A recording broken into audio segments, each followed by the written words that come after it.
Hello दोस्तों, आप सभी का IT world Morena YouTube channel में स्वागत है।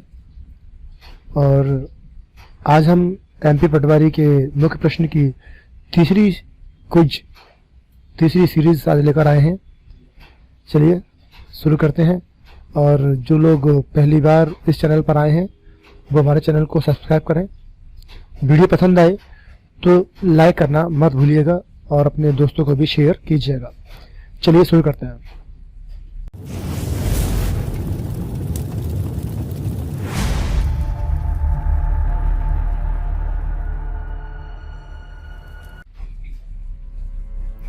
पहला प्रश्न है, मैकेनिकल कंप्यूटर है, यानी कि प्रथम मैकेनिकल कंप्यूटर क्या है। तो सबसे पहले जो कंप्यूटर बनाया गया था, यहाँ आप देखेंगे एबाकस भी दिया हुआ है, पास्कल भी दिया है, नेपियर बॉन्स भी दिया है, लेकिन मैकेनिकल नहीं थे। और चार्ल्स बेबेज के कंप्यूटर को हम मैकेनिकल कंप्यूटर मानते हैं, जिसका नाम है डिफरेंस इंजन। तो विश्व का पहला मैकेनिकल इंजन आपका जो है वो ये डिफरेंस इंजन है।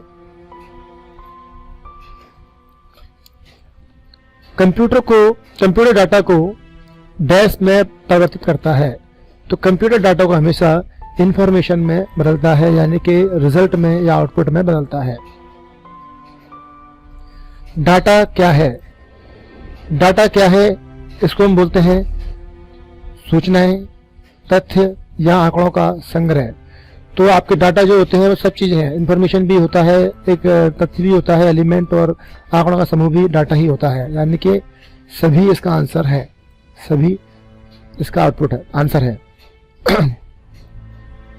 जिस डाटा पर प्रक्रिया प्रोसेस हो चुकी हो, जिस डाटा पर प्रोसेस हो चुकी हो उसे क्या कहते हैं? जिस डाटा पर प्रक्रिया यानी कि प्रोसेस हो चुकी हो उसे क्या कहते हैं? तो जिस पे प्रोसेस हो चुकी है, तो कंप्यूटर में प्रोसेस होने के बाद आउटपुट बनता है, यानी कि इंफॉर्मेशन बनता है। डाटा के प्रकार, डाटा के प्रकार क्या है? Numerical data, alpha numerical data, या दोनों, या कोई नहीं। तो हम कंप्यूटर में काम करते हैं तो वहाँ न्यूमेरिकल और अल्फा न्यूमेरिकल दोनों टाइप के डाटा इस्तेमाल किए जाते हैं, यानी कि ये दोनों ही डाटा के प्रकार हैं। न्यूमेरिकल में नंबर्स आते हैं 1 2 3 जो आप लिखते हैं, और अल्फाबेटिक में आपके ABCD आती हैं, और अल्फा न्यूमेरिकल में आपके अक्षर और नंबर दोनों आते हैं। जैसे कि अपन लिखते हैं गली नंबर 2, तो गली नंबर 2 आप जो लिखेंगे वो क्या है? अल्फा न्यूमेरिकल होता है। तो इसका आंसर है अल्फा न्यूमेरिकल और नंबर दोनों, यानी कि बोथ इसका आंसर है। कंप्यूटर में ऑपरेटिंग स्पीड को फास्ट करने के लिए एक छोटी सी चिप को लगाया जाता है, उसे क्या कहते हैं? तो कंप्यूटर के अंदर कंप्यूटर की स्पीड को फास्ट करने के लिए हम cache memory, register, super memory और डायनेमिक मेमोरी, इसमें से क्या इस्तेमाल करते हैं? तो ये सुपर मेमोरी, डायनेमिक मेमोरी तो कोई ऑप्शन ही नहीं है। आपके पास रजिस्टर और कैश मेमोरी नाम के 2 ऑप्शन बचे हुए हैं, जिसमें से हम बताते हैं कि आप रजिस्टर पर टिक कीजिए। लेकिन जरा क्वेश्चन को समझिए। क्वेश्चन में बोला गया है कि कंप्यूटर ऑपरेटिंग सिस्टम को फास्ट करने के लिए छोटी सी चिप लगाई जाती है। इस चिप, जो चिप होती है कैश मेमोरी होती है। चिप क्या है? Cache memory. इसका आंसर है सही, कैश मेमोरी। इसका आंसर क्या है? कैश मेमोरी इसका आंसर है।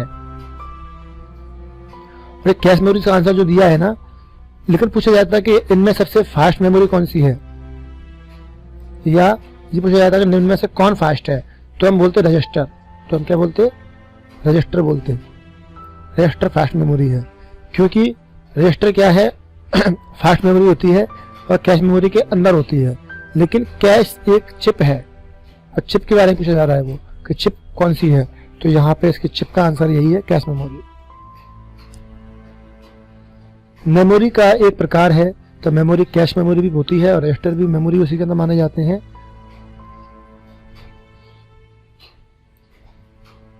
और यहाँ पर कैश मेमोरी और रजिस्टर दोनों ही माने जाते हैं। और दोनों ही इसके मतलब जो है मेमोरी के प्रकार हैं।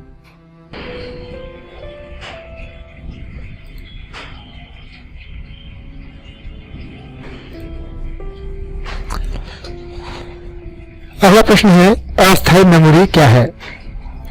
तो अस्थायी मेमोरी कैश और रजिस्टर दोनों ही है, क्योंकि रजिस्टर कैश मेमोरी सबसे फास्ट होती है, इसके अंदर रजिस्टर होते हैं वो से फास्ट होते हैं और जो इसी का पार्ट है, इसलिए ये भी और टेम्परेरी मेमोरी है तो ये भी आपकी टेम्परेरी मेमोरी ही होगी। ठीक है, तो दोनों ही आपकी टेम्परेरी मेमोरी है, दोनों ही आपकी अस्थायी मेमोरी है।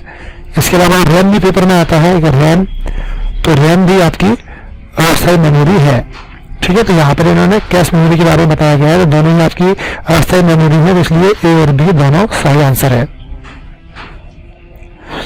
रजिस्टर से संबंधित सत्य क्या है? तो ये एक प्रकार की मेमोरी है, राइट मेमोरी होती है। रजिस्टर मेन मेमोरी के भाग नहीं होती। जी हाँ, कैश मेमोरी जो है, ये कैश मेमोरी पूरी जो होती है, सी होता है यहाँ पर, तो पूरी कैश मेमोरी सीपीयू के भाग नहीं होते, यानी कि मेन मेमोरी के भाग नहीं होते। ये भी सही बात है। ये डाटा और इंफॉर्मेशन के रूप में सोच सकती है, तो डाटा को पहले सेव करती है, ये भी सही बात है। तो तीनों ही पॉइंट सही है, इसलिए उपरोक्त सही, ये एकदम करेक्ट आंसर है इसका। कंप्यूटर की कितनी पीढ़ियां हैं? तो सभी जानते हैं 5 पीढ़ियां हैं। प्रथम कंप्यूटर में या फर्स्ट जनरेशन के जो कंप्यूटर थे, प्रथम जनरेशन के कंप्यूटर, प्रथम पीढ़ी के कंप्यूटर में किस तकनीक का प्रयोग किया गया था? डैश तकनीक। तो पहली पीढ़ी में जो तकनीक थी वैक्यूम ट्यूब थी, दूसरे में ट्रांजिस्टर और तीसरे में आईसी।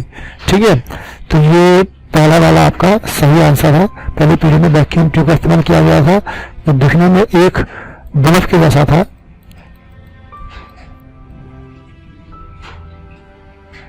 ठीक है, तो ये वैक्यूम ट्यूब का इस्तेमाल किया गया था।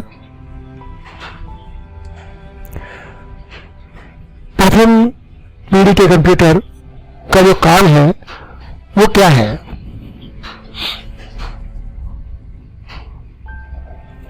तो सही है 1942। करेक्ट क्या है?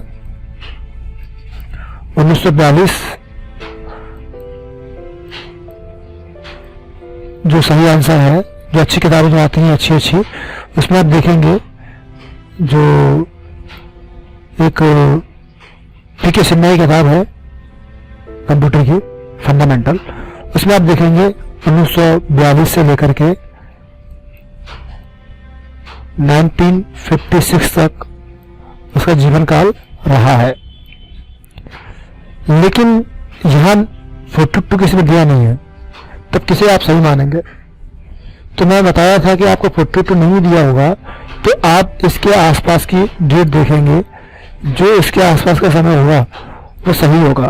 तो इसके आसपास और आप देखें 1942 से 1956, इसके सबसे नजदीक यही आंसर है, तो बिल्कुल करेक्ट है।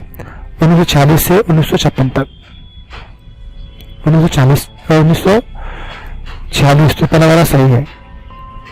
ठीक है, द्वितीय पीढ़ी का जीवन काल क्या है? इसकी काल अवधि क्या है?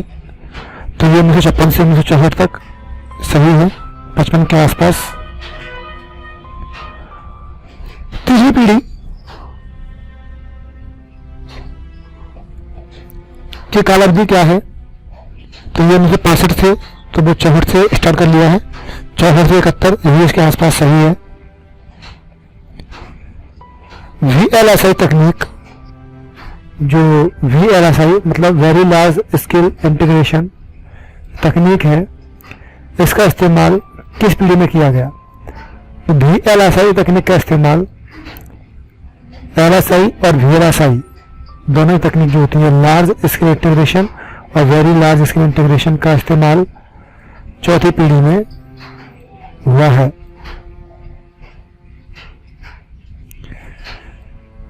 चौथी पीढ़ी का जीवन काल क्या है? तो चौथी पीढ़ी का जीवन काल जो है 1975 से है, तो यहाँ पर उसके आसपास की डेट यही है, क्या है 1971 से, करेक्ट। नेक्स्ट है ULSI तकनीक का प्रयोग किस कंप्यूटर में करते हैं? तो VLSI चौथी पीढ़ी में था और VLSI के बाद जो आई है वो ULSI तकनीक है। इसको बोलते हैं अल्ट्रा लार्ज, क्या बोलते हैं? Ultra large scale integration C से सर्किट।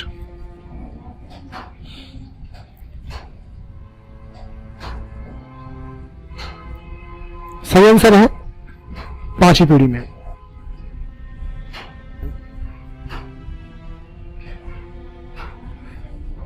मॉडर्न डिजिटल कंप्यूटर का जो क्वेश्चन पूछा गया है कि विभिन्न प्रकार के मॉडर्न डिजिटल कंप्यूटर का विकास किस पीढ़ी में हुआ? तो मॉडर्न मतलब होता है जो आजकल चल रहे हैं।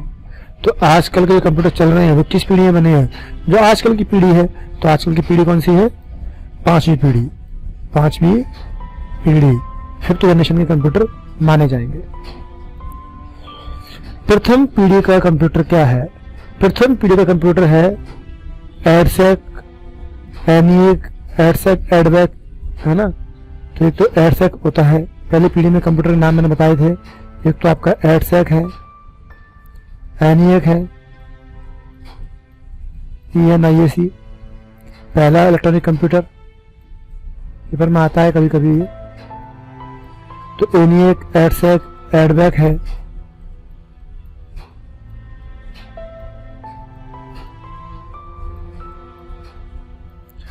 और यूनिवैक है।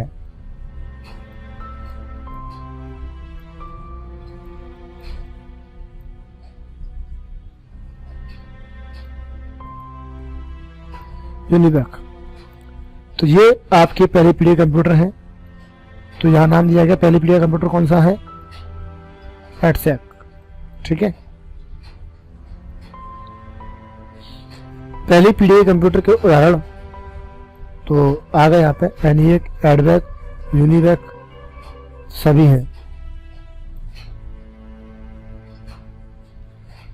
तो यहाँ हमने 20 क्वेश्चंस कवर किए और दोस्तों उम्मीद करता हूँ कि आपको क्वेश्चंस अच्छे लगे होंगे। पसंद आए हैं तो लाइक करें, शेयर करें, अपने दोस्तों को भी बताएं, खुद भी सीखें, औरों को भी सिखाएं, क्योंकि सिखाने से जो कहते हैं ना पावर ऑफ शेयर काम करती है। तो आप प्लीज़ शेयर कीजिए इसको, और अगर चैनल पर फर्स्ट टाइम आए हैं तो इसको आप हमारे चैनल को सब्सक्राइब भी कीजिएगा। मिलते हैं वीडियो में, तब तक के लिए गुड बाय।